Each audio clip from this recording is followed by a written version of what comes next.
Hey everybody, let's talk about this. Do you need a solid front axle for overlanding or off-road travel? And the short answer is no, you don't. And there you go, video over. No, but let's discuss this and I'll give you some examples and supporting evidence as to why you may not need a solid front axle, because there's a lot of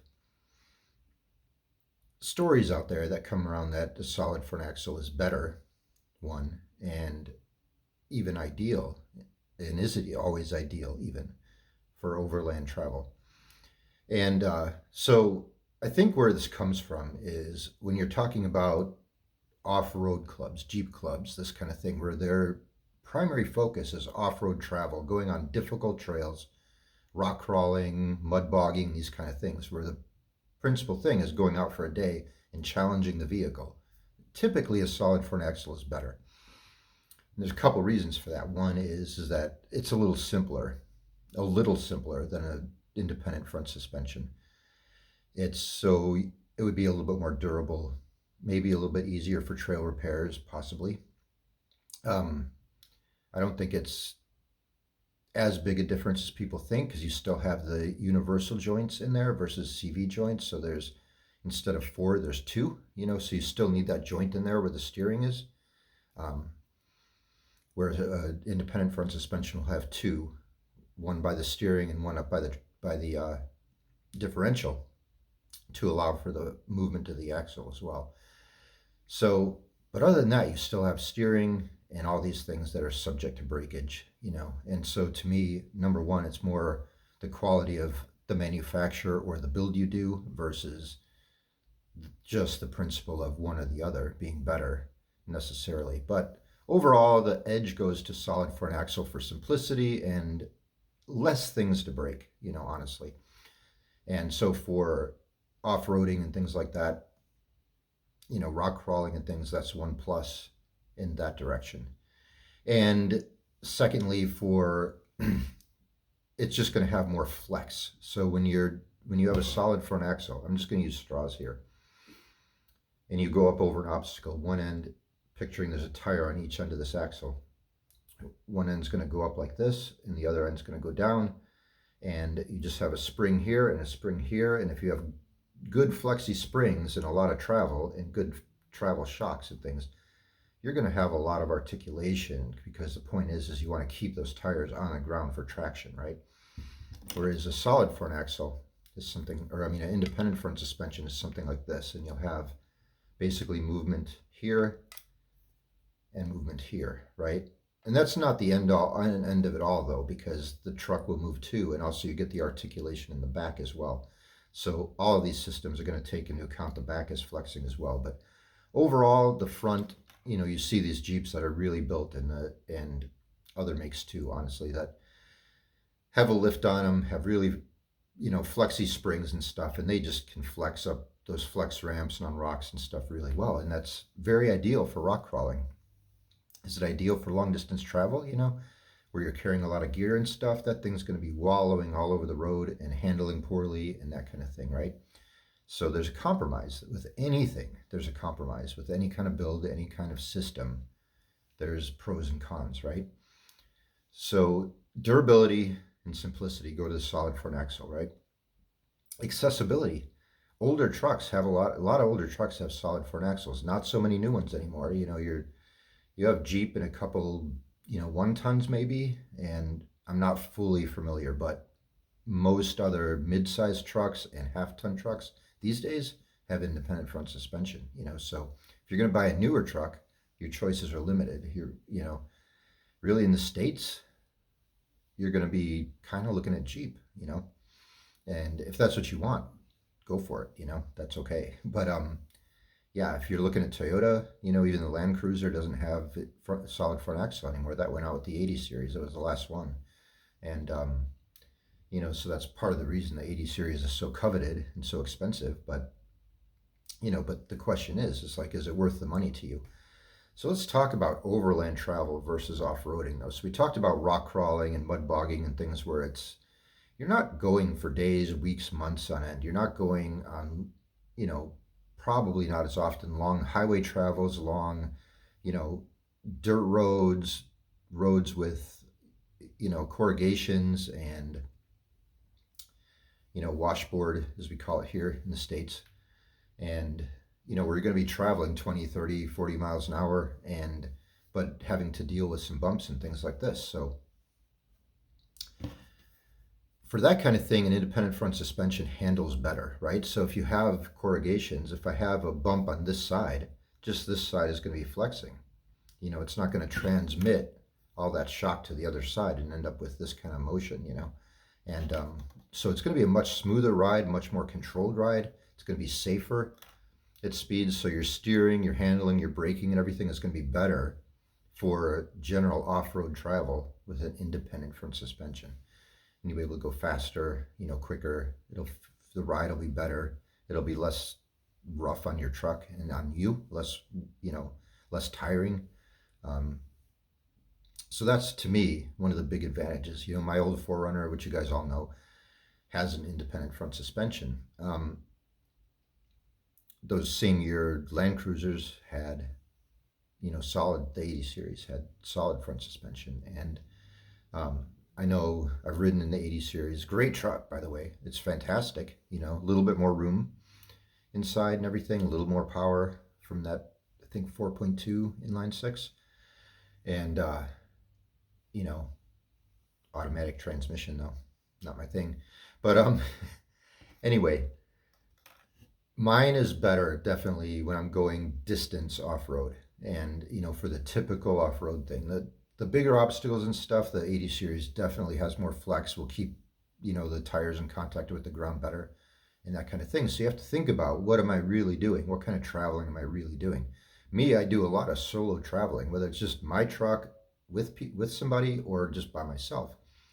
And so I'm not going to be going into places where I need, full lockers and winches and all those things to even get in there when I'm by myself. That's just too risky.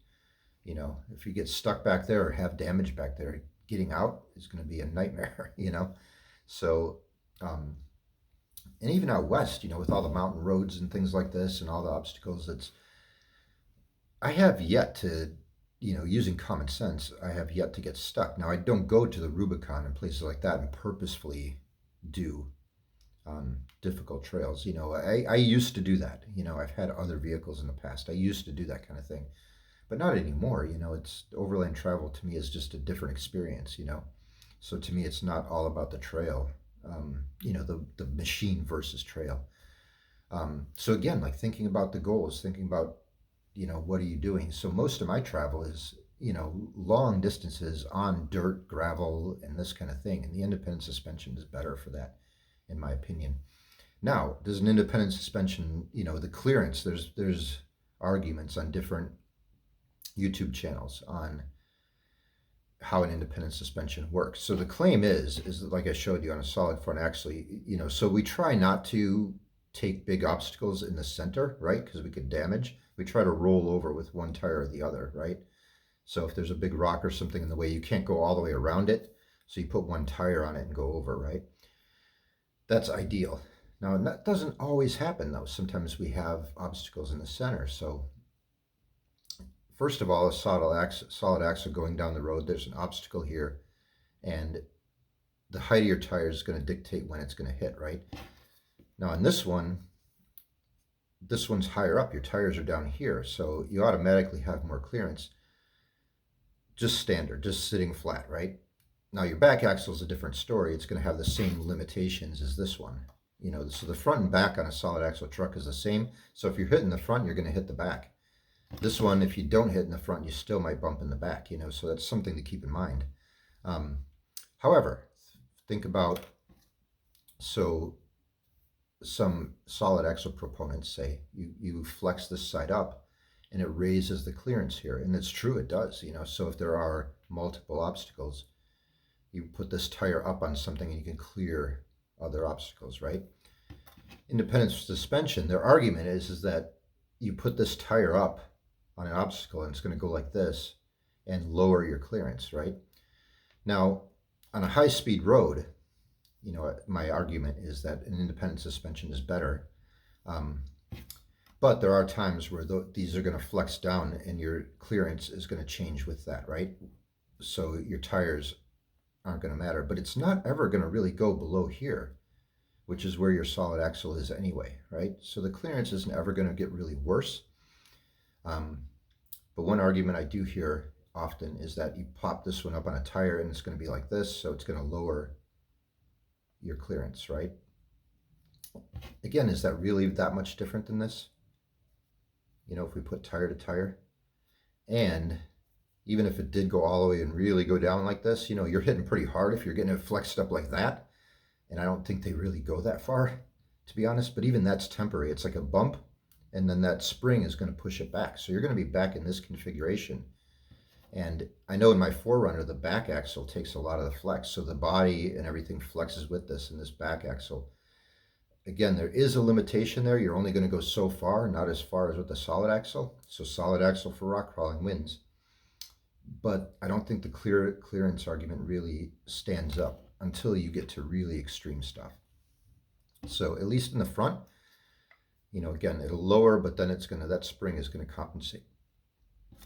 And you're going to be sitting with your solid axle in the back, straight axle, parallel, until this one comes down, then this one pops up over, right? So, yeah. So the consideration, again, and I know I keep repeating myself, but is to really think of what kind of travel you're going to be doing and what kind of vehicle you really need and what works best for your situation. When we're talking about a lot of weight, big, tall lifts with really flexy springs, ideal for rock crawling, are not great for long distance travel. And especially if you're going to another state on an interstate and you're just kind of wallowing around up there. And I've had those vehicles, and it's not as horrible as some people say, but they're not great. You know, you start to weigh those things down and they're leaning around turns. It's just, to me, not safe. You know, to me, for rock crawling, you keep the body and chassis light. There's a reason people take off the bodies and just put a roll, you know, a skeleton cage on there, roll cages and things, you know, for lightweight. And you load it down with camping gear and overland gear, and it's not suitable. And then, yeah, it's speed on dirt roads and stuff. Again, the handling and everything starts to get a little sketchy too. The solid axles transmit a lot more vibration, so it's not as comfortable of a ride. And yeah, if you have those really tall flexy springs, you're just kind of wallowing all over the place again. It's not what it's built for, you know? So again, compromise. You might have to not build for as much rock crawling capability, even if you have a solid front axle, if you're overlanding. You know, and build in that compromise for the kind of travel you're going to do. So ultimately, is it a game changer either way? No, it's not, you know.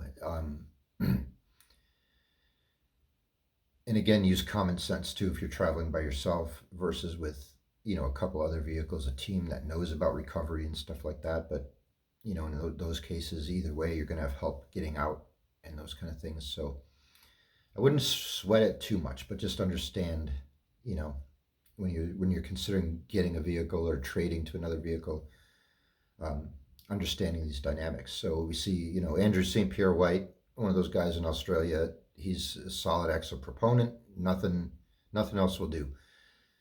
Ronnie Dahl, he used to be a solid axle proponent, but now he went to a Hilux, which is independent front suspension, and he's changed his tune on that, you know.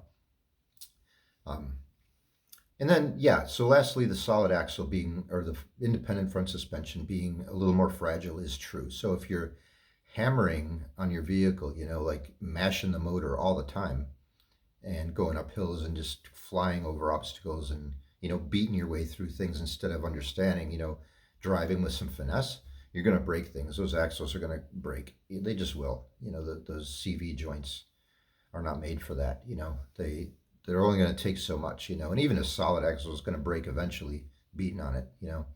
So learning good off-road driving techniques in any kind of vehicle is the number one thing to prevent breakage, prevent yourself getting stranded, and prevent this hobby from getting too darn expensive. Because I used to do rock crawling and it gets expensive, let me tell you. You know, because things do break doing those kind of trails. They just will, independent or solid front axle. So yeah. All right. Thanks for listening, guys. Trying to keep these a little bit shorter. And If you have any questions, comments, or anything, leave below. I'd be glad to continue this discussion. Leave your viewpoints, and but leave them well thought out. Think about it. Don't just repeat what you heard on the internet. Think about what works best for you and share that. And why you would choose what you would choose. This isn't a bash on any particular vehicle or any particular choice. I think either one is fine, but it's just the right tool for the job you want it to do. So, all right. Thanks, guys. Take care, and I'll talk to you soon. Thanks for watching. Bye.